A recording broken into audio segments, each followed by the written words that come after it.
Coming up, SpaceX reveals some of its reusability plans. Antares does a rollout for the April 17th launch date. Yuri's Night is less than a week away. And Spacevidcast is looking for mountain climbers. And joining us in studio, the Jet Propulsion Laboratories' Doug Eliison will be here to show us his beautiful, beautiful eyes. Stay tuned. Season 6, Episode 10 of Spacevidcast starts right now.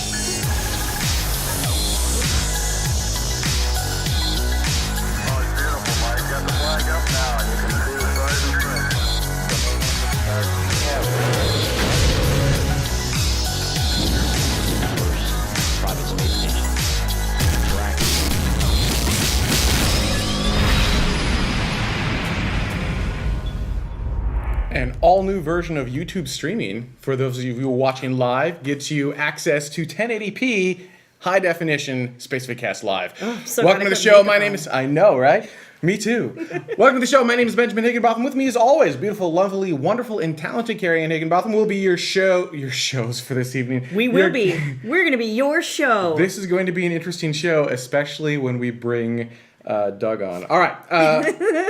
Let's go ahead and get started. SpaceX, in late March, had an audio teleconference with Gwen and Elon and a bunch of other people, Charlie Bolden. But in that conference, Elon talked about some of the reusability plans for 2013 and 2014. So we grabbed that audio conference, took it, kind of condensed it down for you, and gave you some of the juicy bits. So here you go. Have a listen. Yeah, we are currently scheduled to launch late this fall with CRS-3. There's a number of upgrades to that particular Dragon configuration, which is going to give NASA even more of the critical types of cargo that they're looking to both bring up and bring back.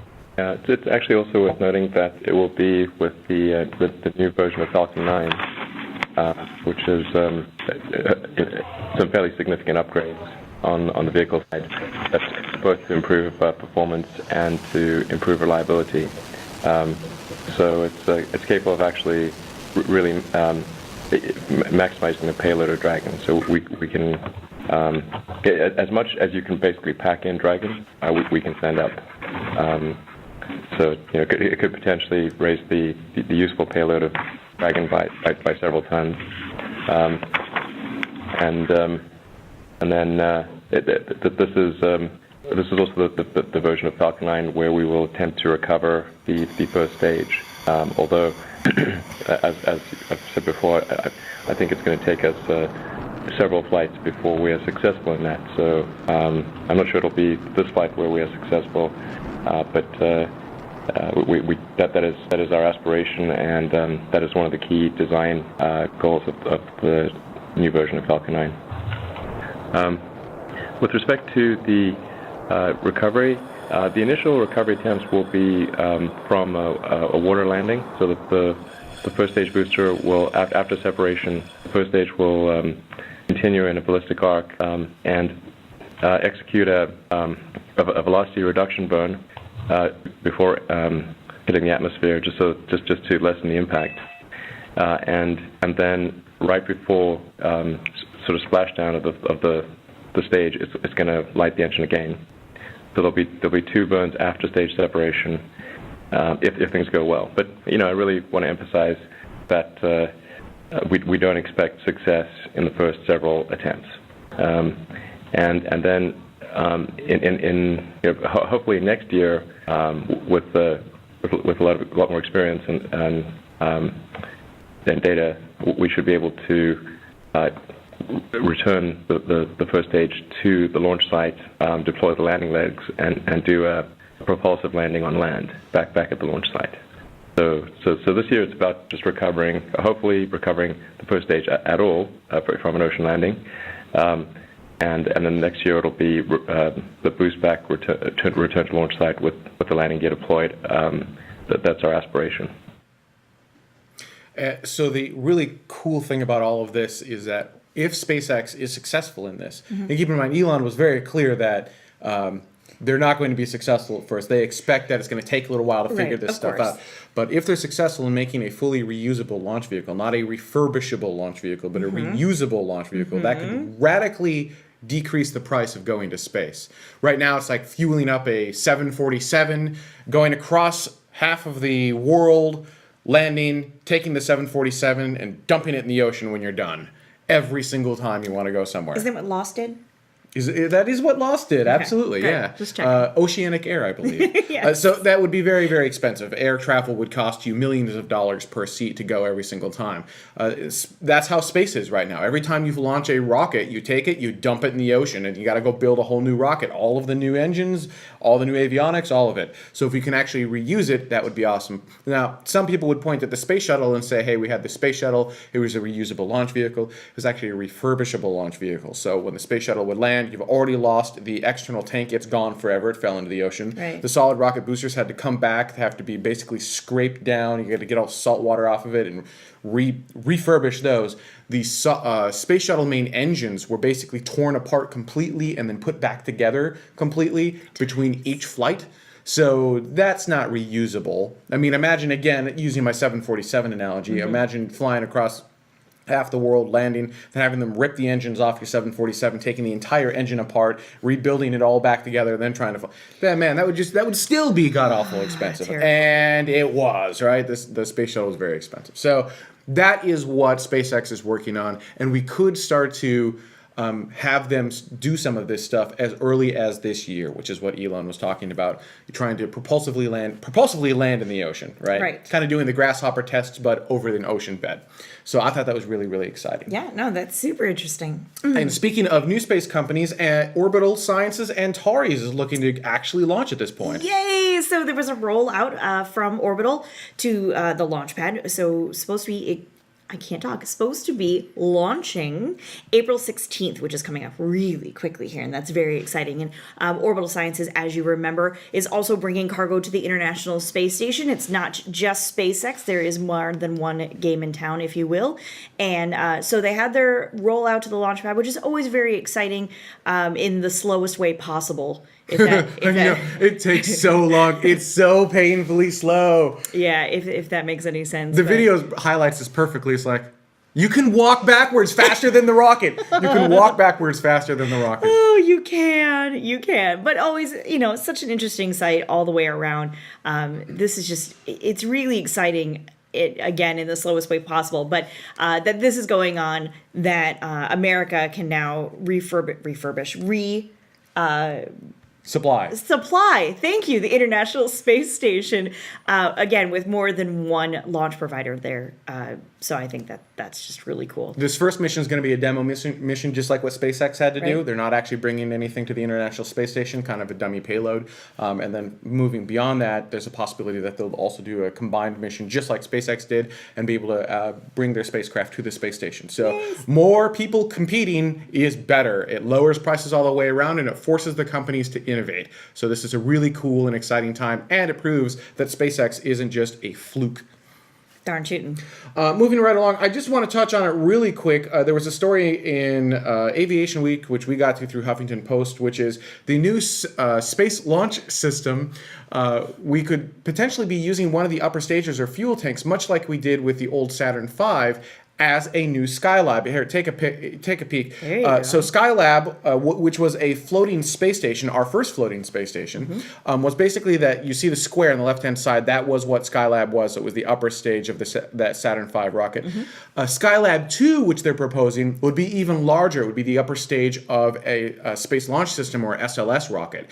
We've also got a picture, I think, that kind of shows the mock-up. Can I say just really quickly how it's sort of ironic that the picture on the left is the actual launch picture, and the picture on the right doesn't look like it's launching anywhere? A little ironic, I suppose. Anyway, sorry. Go on. We also have a shot of the what I'm trying to say. The actual Tim. Yeah. There you go. Beautiful. Yeah. So that's the actual what it would kind of look like. You've got Orion in the background, and then you've actually got Skylab kind of in the middle, and then there's one last picture which I think shows a size comparison of the tank and how big Skylab was. So I thought that was an interesting story, just kind of, again, really quickly touching on it, the idea of bringing back a Skylab type thing. Very different than the way that the International Space Station, which was built, which was piece by piece by piece, and actually there was a size comparison on that chart, Right. showed you how small those pieces are. Whereas Skylab, you just haul the whole thing up all at once. But there's another company, Bigelow Aerospace, that's an interesting contender. who could inflate a space station up in space. So pretty Right. cool stuff there. As long as we get John Coart to do the Skylab videos again, I'm okay with that. No problem. Yuri's Night is less than a week away, April 12th, 2013. Yes, April 12th every single year Yep. since 1961. April 12th, 1961, of course, was the date that Yuri Gagarin was first propelled off of this planet, the first human to do so. April 12th, 1981, 20 years later, was the very first space shuttle launch for here in America, which is super awesome. So that's very cool. And then April 12th, 2001 was the very first Yuri's Night party. Whoa! They all start in one, ends in ones. I know. Yuri's Night is a global celebration of humanity in space. So it's not just the astronauts that make it into space, because it takes a team of people. It's the engineers behind the rockets and the spaceships. It's the artists who get other people inspired. It's the marketing people. It's the Spacevidcasts of the world. It's the everyone involved in getting humans into the cosmos. Which means you. Which means anyone watching this show would be welcome at a Yuri's Night party. And there are Yuri's Night parties all around the planet. In fact, there are Yuri's Night parties off the planet. On the International Space Station, they're in Second Life, they're all over the place. You can head over to yurisnight.net, find the party nearest you, and if you happen to be in some place where there isn't a party near you, which would be hard to do, there are over 255 parties at this point. Something like that, yeah. I mean, there are a lot of parties. We're closing in on 300, I think. It's really exciting. There are a ton of parties, but if there isn't one near you, you can actually start your own party. It doesn't cost you anything to start a party. Just grab a group of people, get together, maybe watch some space-based movies. Apollo 13 would be a good one, I think. Just start nerding out about space and get other people excited about space as It also well. helps that this year it's on a Friday night. So Yeah. really, nobody has any excuses. There are parties in kindergartens. There are parties in World of Warcraft. So if you fall into any category, either those two or anything in between, you don't have an excuse. You really should be having a Yuri's Night party. Now, before we go to break, I did want to give you guys a quick tease, which when you combine those two words is queek. It is now. A quick look at a new advertising campaign. We had been talking about a while in a couple shows ago that we wanted to create posters that you could download and paste around town that get people excited about space, and we wanted to create a series of these posters. Well, this isn't done, well, it's pretty much not done yet, but this is one of the posters that we're working on.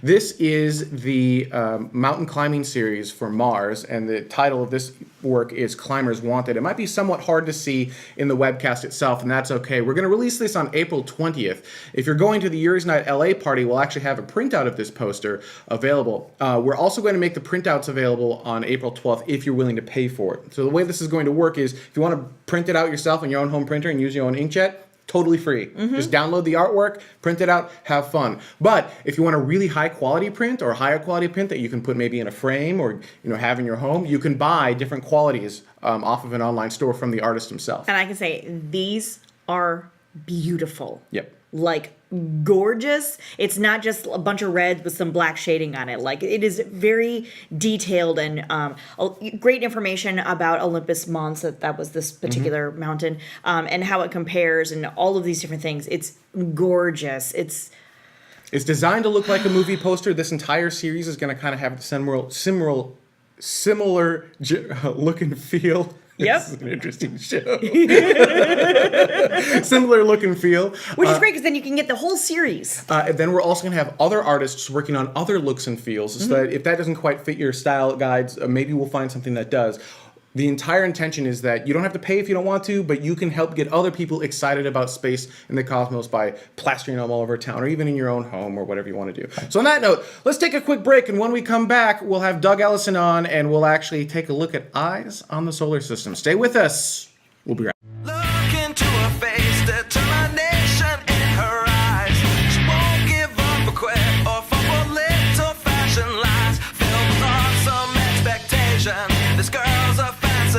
And nothing in her way will keep her from her destination. 'Cause she's fire walking, she's fire walking. When it's hot, she keeps on moving. Her heat keeps on improving. Yeah, she's fire walking, she's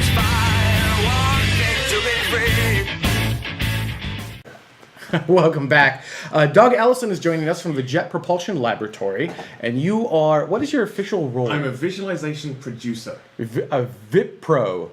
Allegedly. Allegedly. And what does that entail? Is that what we do? Well, So I work in a group of about 10 strong. We're called Visualization Technology Applications and Development. I'm kind of the middleman. So I help our art director and his junior get the reference material to make models of spacecraft, do a little bit of hands-on animation myself, work with the programmers to source trajectories and things like that, bring the whole thing together, kind of like the group's Wikipedia on legs, that sort of thing. And our output is mainly real-time interactive graphics, but also a lot of rendered animations as well that explain what JPL gets up to. so speaking of rendered animations, Curiosity Yes. landed on Mars not that long ago. You had the insane, crazy sky crane system with that. When you're trying to describe it to someone, they're like, They go, I can't, really? I don't, Yeah. how does That's that? Why, Yeah, So exactly. I was the technical director for that animation, which then became the 7 minutes of terror video that's done so well. Also, Phoenix's 7 Minutes of Terror. Yes, and Spirit and Opportunities, I think 8 minutes of terror, and then Insight maybe have like 7.5 minutes. I see a general of theme. Intrigue. See a general It theme. never gets easier. Mars is always going to be hard. So you had also mentioned live real-time graphics. Yes. So what is that? Well, that's a suite of projects we've done. It started quite a few years ago, actually, when we did a little project for Cassini, which is still orbiting Saturn today, called the Cassini Saturn Interactive Explorer. It was basically on your browser, you could see Cassini in 3D and watch it going around Saturn and see where, what it was looking at and so on and so forth. The people at JPL thought, that's really cool, can you do the Earth with some Earth science stuff? And so we did an Eyes on the Earth that looks at Earth sciences and real-time climate data. And I went, that's great, now I'm going to do the whole solar system. And then we started from scratch with that, and we made a tool called Eyes on the Solar System, and that has new spin-offs, a new version of Eyes on the Earth, and a tool called Eyes on Exoplanets that are all now live for the public to use completely for free at home, so they can see what the spacecraft they paid for are actually getting up to. So this is an application that end users, these people, not Yes. NASA geeks, can actually get to. Yeah, it's completely free. You need to have Java installed, Okay. and you need a browser. Chrome on a Mac won't do it, but just about Safari, Firefox, or anything else on a PC. And once you've got Java installed, it'll download this tool for you, and you can use everything I show you here. You can do right at home. Well, so show us Eyes on the Solar System. Okay, what so- you can do. And you can see what I'm looking at. If any of you have used Google, everyone's used Google Earth. We start where Google Earth finishes, and we go in the other direction. All right. Okay. And so you can zoom in and out just like with Google Earth, but anything with a label on it is fair game. So Let's go ahead and go to his screen if you Yeah, can. go on my There you screen. go. There you go. So we're having a little look around here. This is what the solar system looks like right now. You can see the date and time at the bottom, and let's go and look at Voyager 1. Why not? And so you double click, we take you through several billion miles of interplanetary space, and now we're on board Voyager 1. That's its current location. Okay. And if you look closely in the background, actually, you can see that you can see Orion in the distance there. These are real constellations. It's not just a generic star map in the background. It's actually a real 3D set of stars, several thousand stars. We can go and look at little Pioneer 10. We don't even hear from this portable spacecraft anymore, but there it is, looking back on the solar system, spinning its way through space, cartwheeling its way. And how many objects in the solar system do you have now? So we have, obviously, planets, moons. We have quite a few asteroids and comets. Let's just turn some on for fun. We don't have kind of all 500,000, Oh my God. right? Yeah, there's kind of two sets of comets and asteroids in here. One is kind of the asteroids that are famous for some reason, ones that have been visited by a spacecraft or people have heard of or are going to be visited. And then there's a library of a couple of dozen that are considered potentially accessible via people at some point in the future. Right. And then a bunch of comets as well. And the comets they're all in there for a reason. For example, Hartley 2, we did a flyby of that a couple of years ago. Churyumov-Gerasimenko, easy for me to say. That's where Rosetta's going to go next year. And we can knock those back. Let's make it a little bit quieter. It gets people scared when they see the solar system that busy. They can just see some of the comets. We've added Comet Eliison. There it is. He's streaming in towards the inner solar system right now. Could be huge later this year. It could be absolutely enormous. And we're about to add the comet that's 2013 A1, the one that may well hit. So we'll get fairly close to Mars, 100,000 kilometers to Mars in a year or so's time. And so that's just the objects, but it's the stories these spacecraft can tell us. And of course, this is what the solar system looks like right now, but it's like a TiVo. We can run the solar system backwards, and now we're looking at August 2005. And so spacecraft that are now long since dead are happily exploring away. Here's Ulysses, that's been dead for several years. Little Stardust spacecraft, we retired back in 2011. And so if we have this ability to go backwards and forwards in time and ride on board these spacecraft, then that means we can actually go and recreate things these spacecraft have done, or see things they're going to go and do in the future. So I'll give you one fairly simple example. Let's the interesting stuff can be tricky to find, so we bookmark it in this bottom corner for people. But go to outer planet missions and take a look at Cassini. This is the day Cassini arrived at Saturn, which was June 2004. So we wind the clock back. We take you to Cassini. Here's Saturn right behind us. You can see the speed down here. We're doing 25,000 miles an hour and falling towards Saturn. But because there's 250,000 miles to go, it looks like nothing's moving. So we can time lapse it a little bit. Let's go to 10 minutes a second or so, 8 minutes a second. There we go. 6 minutes. Wouldn't it be cool if you could do that in real life with actual spacecraft? Fast forward. Yeah, fast Right? forward. Fast Yeah, forward. exactly. This is so Doctor Who right now. Launch a spacecraft, fast forward. Ta-da! Now, this is all reconstructed engineering data. This is real data from the spacecraft. So the real spacecraft turned around, pointed its antenna forward to protect itself from the debris right at the edge of Saturn's rings. Kind of like holding a newspaper over your head when it's raining. Fires its main engine for 90 minutes to slow itself down into orbit around Saturn. And then you'll see it turn back around again and do the same thing on the way out of Saturn as well. So this is all reconstructed engineering telemetry.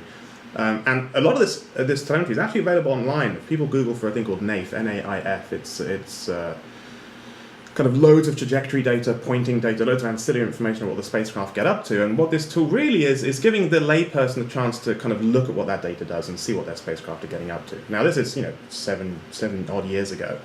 The most popular thing we've done, obviously, was the landing of Curiosity. We had something like 1 million people using this over a single weekend. We were, actually. If you were watching our live feed, we took eyes and we actually cut it into different segments and displayed that information up on the screen. Now, the surprising thing is some people thought it was actually kind of real-time telemetry from the spacecraft. Now, we got some real-time telemetry that we did use on another tool done by a different group at JPL, but the rate of data meant that you were getting kind of one update every couple of seconds if you were lucky. So occasionally you'd see that feed and the vehicle would kind of hang for a bit and then suddenly it would go clunk, clunk, clunk, as the data came through all the pipelines. What we got was a predicted trajectory from the navigation team that was given to us 3 weeks before landing. Okay. And the reconstruction effort is still ongoing, and once the reconstruction effort is complete, then we will repopulate this with what actually occurred. So you're going to take the actual telemetry, Yes, the real telemetry, and plug it into eyes publicly. Everything Curiosity actually did will be right in here. That's cool. But it turns out the predict, because Isaac Newton did quite a lot of the driving and he's pretty reliable, we were off by 0.6 seconds from 3 weeks out. That was pretty incredible. Now we worked on the rendered animation of Curiosity for ages and ages and ages. It took 9 months to produce that animation, but there were little details we didn't know about. The animation had to be finished before the real spacecraft had to be finished, so there were changes to the design, things like that.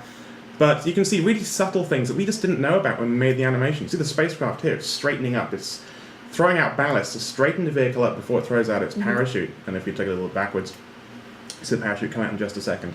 And unlike the animation, we can actually land in Gale Crater. We didn't know what the landing site was when we finished the animation. Yes. And we couldn't choose one of the candidates because that would have been favoritism, right? Right. So now, here's Gale Crater, this is Mount Sharp up here, this is the canyon we're going to go and drive up towards, and the landing site's right down there. We landed about 0.6 seconds off and something like about 1.5 kilometers south of the real landing site. It was pretty close. It's not too shabby. And of course, here comes the really scary bit that everyone loves. The sky crane system. That's the great thing. If we don't like it, we can stop it. We can go and have a look around. We can zoom in and zoom out. If you live in the 1970s, you can have it in 3D, like anaglyph 3D. Oh, yeah! And we could go back and look at the back shell because it's interesting. Why not? Let's go back down, look at the vehicle, hit play and watch it tumble away towards the ground from where we are. Catch up with it again. This little banking turn banked right over to get away from the parachute, because otherwise it would have just slammed back into it. But all this was actually this trajectory was generated by the whole system testbed. The test rover we have at JPL spent months and months and months essentially dreaming of landing on Mars. We'd feed it fake Mars entry. It would do what it needed to do and spit out fake trajectories back to us. Wow. And that's one of these runs. This is really fun and cool to play with, and I think it's one of those neat tools that when you've got someone who's kind of sort of getting into space, specifically with Curiosity, I think it's a really good one to kind of show them like, this is what we did on an alien planet. Yeah. Without any human interaction, right? The radio signals took what was. We can find out for you. We can go from Mars. Let's leave MSL EDL. We go back to the present day. We can actually say, well, how far is it from Mars to Earth right now? For those of you wondering why we don't speak to Curiosity and Mars Odyssey and MRO for a few weeks, is because you see that line, it goes almost straight through the sun right now, which is solar conjunction. Right now, that one-way light time's 20 minutes. Back last August, it was, it's about 13 minutes or so. 13 minutes. So it took 13 minutes for radio signal which work at the speed of light. Yes. To reach it from Mars to Earth. So there's no possible way we could command it because the entry, descent, and landing, which is EDL, 7 minutes. was 7 minutes. This is what the 7 minutes of terror video makes, and the beautiful point Adam Stelzner says. You know, at the moment we heard the very first signal from the spacecraft that it was beginning to hit the top of the atmosphere and feeling that drag. Because it takes so long for that signal to go back to the Earth, the spacecraft had actually been on the ground, dead or alive, for at least 7 minutes, and we had no idea. It was, you know, you see all these people in a mission control situation. They've been flying that spacecraft for 9 months through space, but they are nothing but very, very impassioned, passive observers. There's nothing we can do. You just have to watch, and basically it's waiting to get your term paper back. Did you pass or did you fail? And there's nothing you can do. What's the next really cool thing you guys are doing in EYES? So what we're actually doing is ripping up and starting again. So we realized that We were like, we don't like it. Throw it all away and try it again. Yeah. So what we've learned, especially during the landing, if you look closely, you'll see there's like a little patch of Mars that sometimes gets in the way a bit. We, for the programming-minded of you, this is a single precision world, and we needed a double precision world to have the accuracy of a vehicle landing on a planet. And we also done another tool called Eyes on Exoplanets that's got 800 planets around other stars that you can go and look at.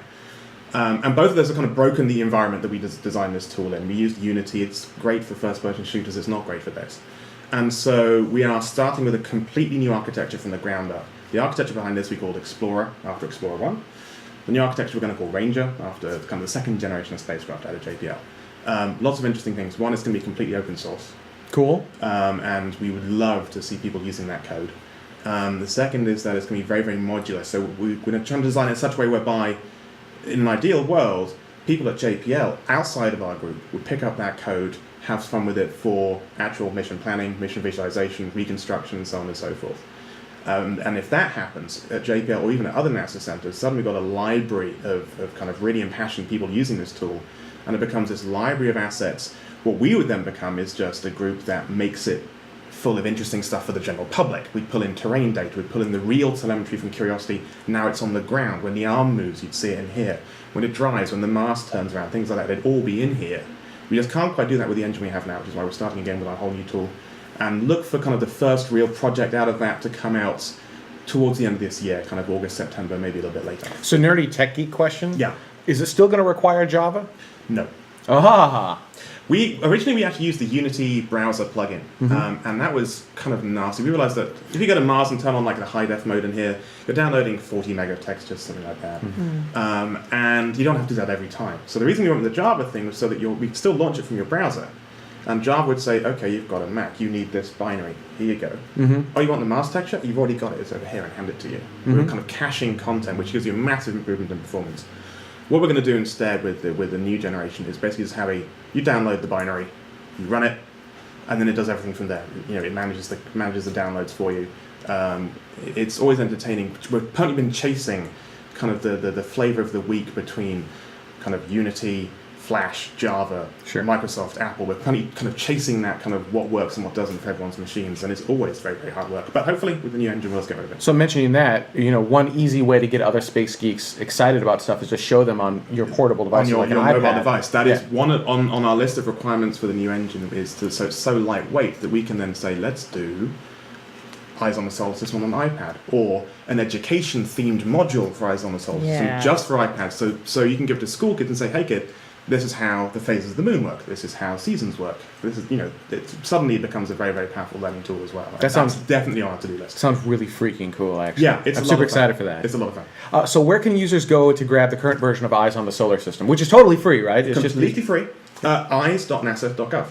That's pretty easy. I'll put it right on the screen right there. Eyes.nasa.gov. And if you want to use Eyes on the Earth, just put Earth on the end of that. If you want to use Eyes on Exoplanets, use Exoplanets on the end of that, and that'll all work. Awesome. Fantastic. Douglas, thank you so much for joining us. And we're going to take a quick break. When we come back, viewer comments from last week's show. Stay with us.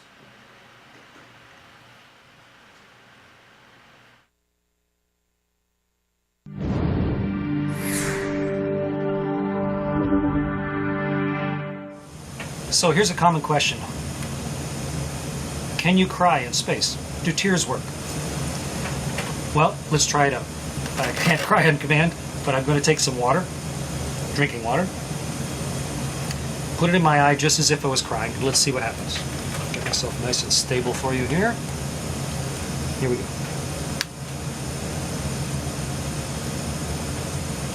So, just as if I've started crying, my eye is full of tears. But you can see it just forms a ball on my eye. In fact, I can put more water in. And so if you keep crying, you just ended up with a bigger and bigger ball of water in your eye. Until eventually it crosses across your nose and gets into your other eye, or evaporates, or maybe spreads over your cheek, or you grab a towel and dry it up. So yes, I've gotten things in my eye. Your eyes will definitely cry in space, but the big difference is tears don't fall. So grab a hanky. And welcome back. You said it looked like he got slimed? It did. I looked down. I apparently did not watch this video before you put it into the show. And so I looked down, and Hatfield's face is just like... Whoops. All right. How about some comments from last week's show? All right, this comes from eSkits409. I hope I said that correctly. I'm just saying, why are we going to launch directly at it? What if something goes wrong? Oh, wait, that's not the right one. That's not the comment at all. Dada's like, what's going on? Well, there we go. Part of the comments, no? Yeah, no, it's just part of the show being a little bit off kilter. Okay. All right, this is from Dutch Universe. All right. It says, why don't they just paint the Dragon capsule black? There you go. I mean, they must have the technology by now to detect the spacecraft without physically seeing it, because the capsule looks so dirty when it comes back. The idea being they do paint the spacecraft white, which allows you to physically see it a little bit easier, but right. It sure would look cooler black. Actually, I think it would look cooler black, but it's a lot more than just visibility. The reason it's painted white is actually one of the big reasons is thermal. A black object is going to absorb all of the sunlight. It's going to get very, very warm. Mm-hmm. A white object will reflect a lot of that and get far less warm. It's still going to get warm. As with anything, chicks dig scars, right? I think battle scars are awesome. And as such, when you see the capsule and you see that scorching and that scarring essentially on the capsule, it just makes it so much more real. Yeah. I think it looks really cool. I mean, a nice, bright, shiny, pretty one, regardless of color, is cool in and of itself. But just, I don't know, there's something about that thing went through hell and back, man. and it lived, it survived, and I kind of like it. If you ever have a chance to visit SpaceX and actually take a tour of SpaceX, hanging right in front of Mission Control, in between Mission Control and the kitchen, is the first demonstration Dragon, and it is still scorched, right? I mean, they didn't do anything to it; they just kind of hung it up. And so you can see the entire heat shield has been blackened, and the black scorch marks that go up the back. And I totally agree. I think it looks kind of cool. Man. Yeah, it does. So anyhow, but even outside of that, the technical reason is you don't want the vehicle to get hot. All right. Blah, blah, blah. I don't want to get hot. Whatever, hot. Stephen Fiddler says, thinking of the comet that is headed towards Mars next year, I'm not sure if I want to see it hit or not. I think there'd be great scientific knowledge that we can learn from it. In some ways, I'd love to see the impact on the planet. I think about how to expect the space programs, either private or government, it would impact to slow down the progression we've been seeing in recent years. Could it be a good thing or a bad thing when it hits Mars? Actually, that's a good point. I don't know. If it does, in fact, hit Mars, that could be potentially bad for any of the Martian solar-based vehicles. Not necessarily Curiosity, but anything that has photovoltaics, that's absorbing sunlight. Probably not very good. That's a lot of dollars in rovers. But yeah, there is that interesting mentality, right? Of how many of us go to movies like Armageddon or 2012 or, anything like that, and you go, yeah, and it blew up and it looked so cool. And you kind of want to see something on that grand of a scale in real life. And then you start going, yeah, but that could really screw up some things, couldn't it? But here's the thing, and it's especially appropriate that we got the JPL Viz guy sitting back there. You're not going to see it. What? There's not going to be a camera that's going to show you this epic impact like in the movies. Just like L-Cross. I'm going to see... In fact, it will be just like L-Cross. Yes, exactly. It's going to be like, did you see that pixel? You see that pixel? That was it. So, yeah, you're not going to see it. So you want that kind of cool, epic, oh my God, this happened? Right. But you are not going to get visualization of that. Although at the same time, I mean, the joke that's been going around the internet is, oh, that asteroid hit. how's that space program coming? Yeah. You know, and would that kickstart something? Or you're right, maybe it would just shut everything down and everyone would go, there's nothing we can do anyway. We're all gonna die here. You know, who knows? A little overly dramatic. Well, I do what I can. This is from Fave Songs List. I think that's how you pronounce that. I'm gonna go with that. Carrie Ann and Benjamin Higginbotham are great partners. Thank you. Well, thank you. I'm just going to end the comment there. Aw. I wish my wife was interested, apart from watching Star Trek together, but we did both see and experience a space shuttle takeoff with NASA pass my wife got. It was an awesome science of the launch, and then the shockwave hitting the stomach. Keep up the good work, guys. I think everyone deep down somewhere is interested in the cosmos, especially as children. And then we kind of grow up and we forget our love of the cosmos. That certainly happened to me. And then I was doing research on the space shuttle and it kind of reignited that flame. That's why we have Spacevidcast, is because I wanted to reignite that flame in as many people as possible, because I do think it's important. And if I may say, I didn't want to talk about space. I patently told Ben, if you do this, you have to do it alone.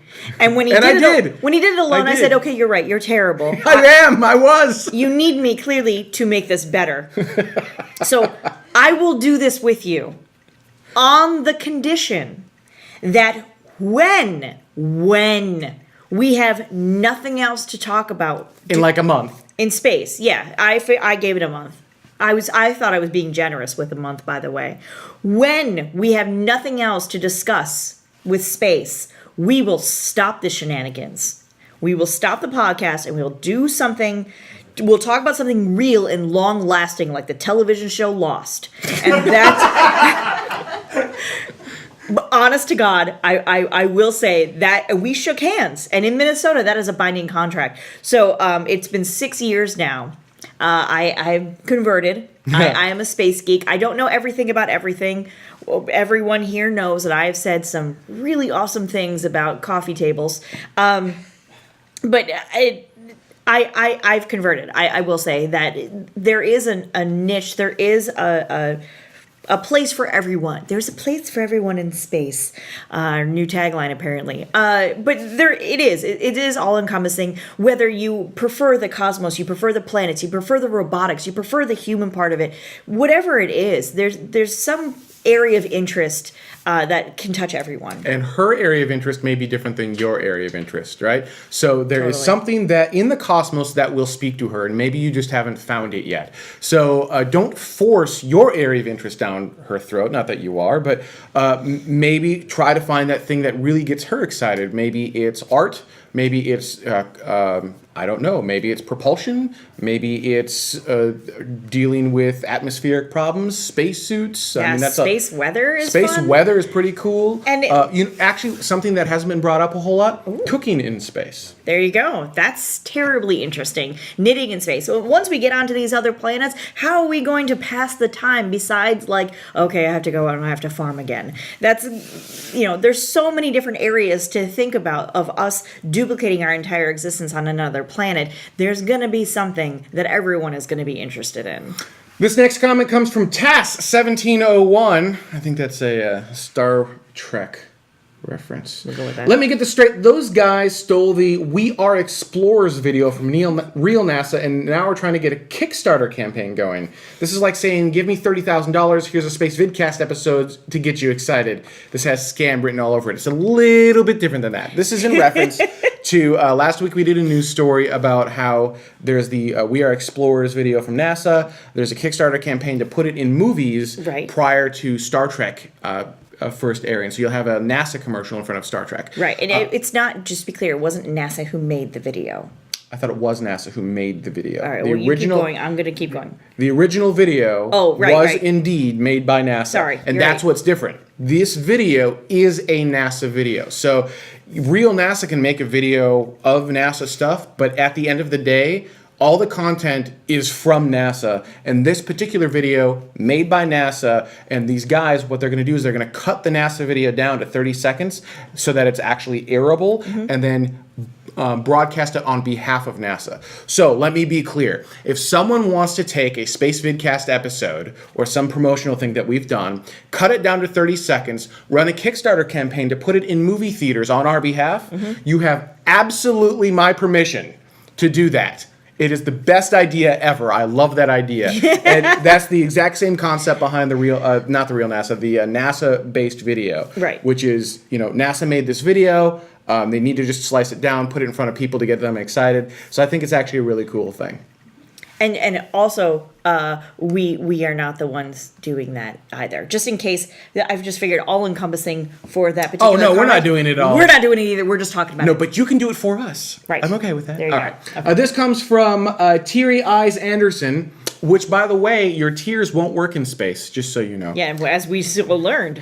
YouTube has a 3D feature that changes your 2D video into 3D as an option to watch. It'd be great to see 2 minutes and 30 seconds of last week's show in 3 dimensions. Great show. So we did, in fact, convert that show to 3D, and it doesn't work. I mean, the 3D works, but unless you actually have its source as 3D and it can understand the movement of the spacecraft, the 3D algorithm just doesn't understand what's going on, and it doesn't realize that it's moving that far away. Not to mention, you don't really want to get that close to the two of us.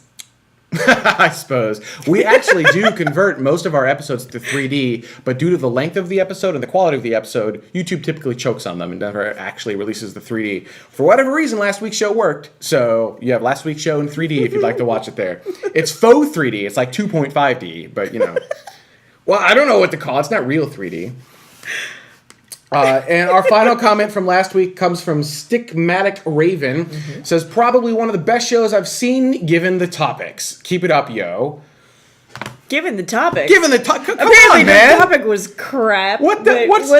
What's going on, man? Given the topics. We talk about a brand new piston engine from X-Core, and apparently that's not schmancy Given enough. the topics. Yeah, all right. Right? On that We note. can never win. Yeah, no, we can't. Oh, Given well. the topics, Goodness. all of humanity, the existence of life, awesome, Whatever. big, huge rockets and things going on. Given the topics. But on that note, we're gonna head into After Dark. It's gonna be a slightly shorter After Dark because we do actually need to leave town like right now. But Doug's gonna stay with us, and we'll answer some of your questions that you had during the show right here in After Dark. If you would like to watch After Dark on demand, you can do so by buying Spacevidcast Epic. Epic is what helps us pay for this show. You can get more information at spacevidcast.com/epic. It starts at $10 a month or $100 a year. And not only do you get the Spacevidcast After Dark episodes, you also get things like the extended AIAA meetings. We just finished editing and compressing the latest AIAA meeting, so you probably see that this week or maybe next week because we're out of town. And you get a bunch of other, about 40 gigabytes worth of exclusive content only available to Spacevidcast Epic subscribers. Your subscription gets you access to great content, and it helps us continue to produce awesome spacey videos, given the topic. On that note, I'd like to thank everyone so much for watching. Stay with us. After Dark's up next.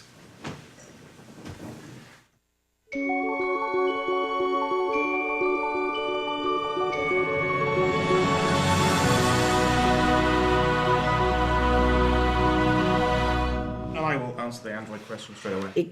I can't talk. It's supposed to be launching April 16th, which is coming up really quickly here, and that's very exciting. And Orbital Sciences, as you remember, is also bringing cargo to the International Space Station. It's not just SpaceX. There is more than one game in town, if you will.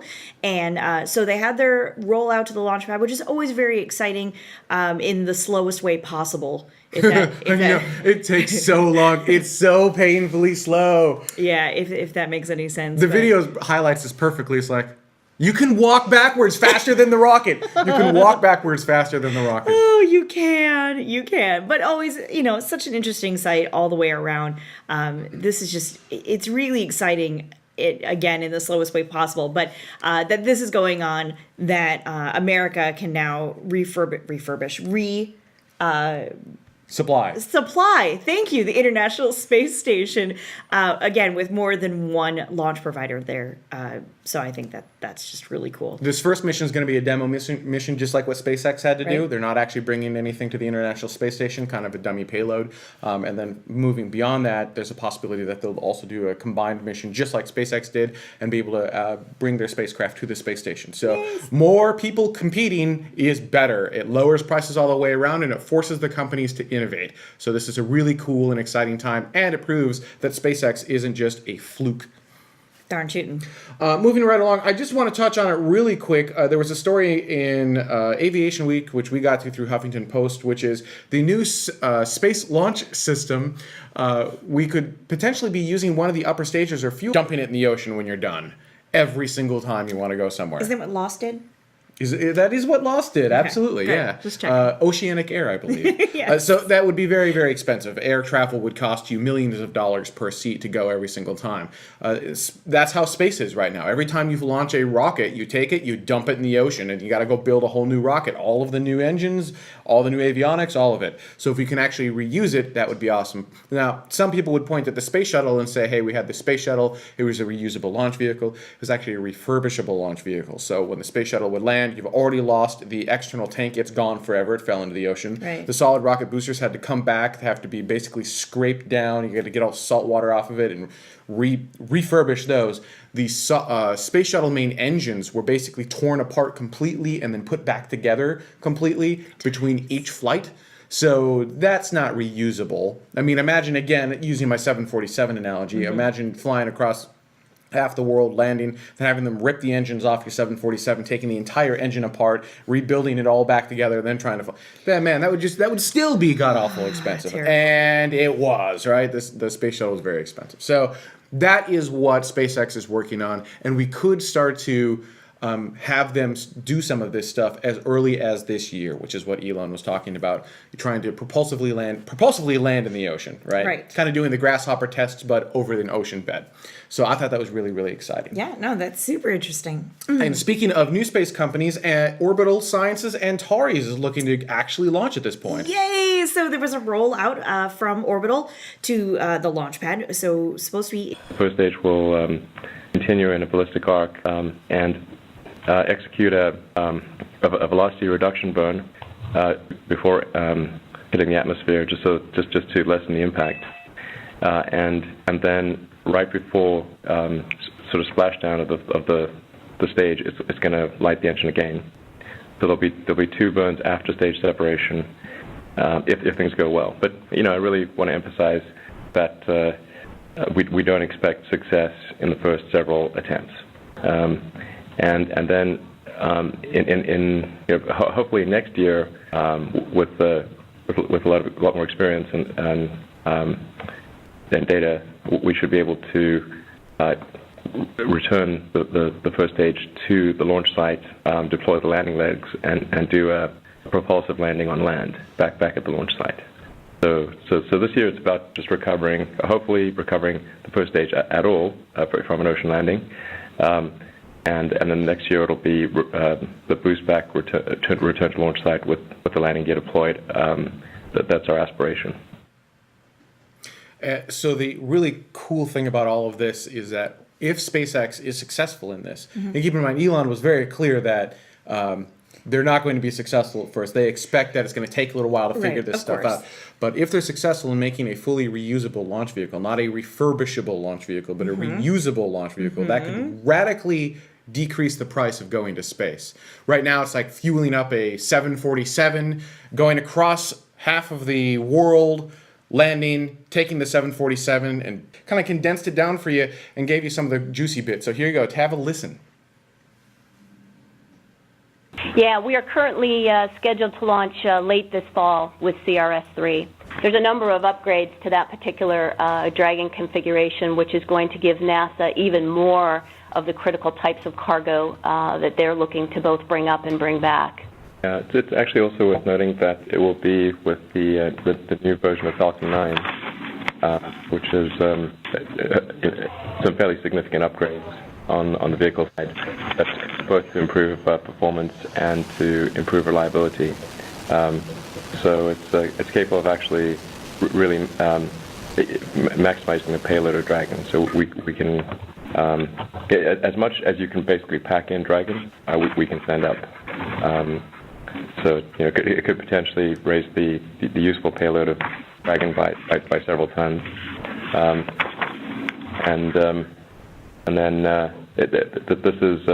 this is also the version of Falcon 9 where we will attempt to recover the first stage. Although As I've said before, I think it's going to take us several flights before we are successful in that. So I'm not sure it'll be this flight where we are successful, but that is our aspiration, and that is one of the key design goals of the new version of Falcon 9.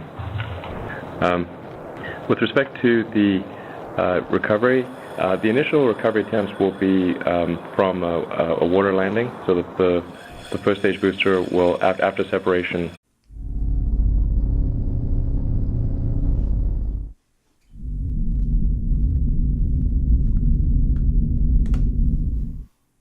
Coming up, SpaceX reveals some of its reusability plans. Antares does a rollout for the April 17th launch date. Yuri's night is less than a week away. And Spacevidcast is looking for mountain climbers. And joining us in studio, the Jet Propulsion Laboratories' Doug Eliison will be here to show us his beautiful, beautiful eyes. Stay tuned. Season 6, Episode 10 of Spacevidcast starts right now.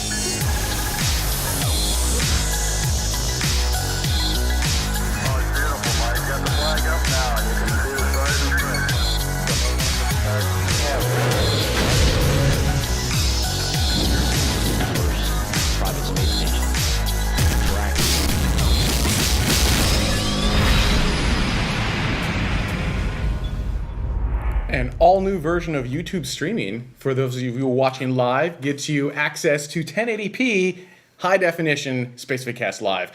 So Welcome to the show. My name is... I know, right? Me too. Welcome to the show. My name is Benjamin Higginbotham. With me, as always, beautiful, lovely, wonderful, and talented Carrie Ann Higginbotham will be your shows for this evening. We will be. We're going to be your show. This is going to be an interesting show, especially when we bring... Doug on. All right, let's go ahead and get started. SpaceX in late March had an audio teleconference with Gwen and Elon and a bunch of other people, Charlie Bolden. But in that conference, Elon talked about some of the reusability plans for 2013 and 2014. So we grabbed that audio conference, took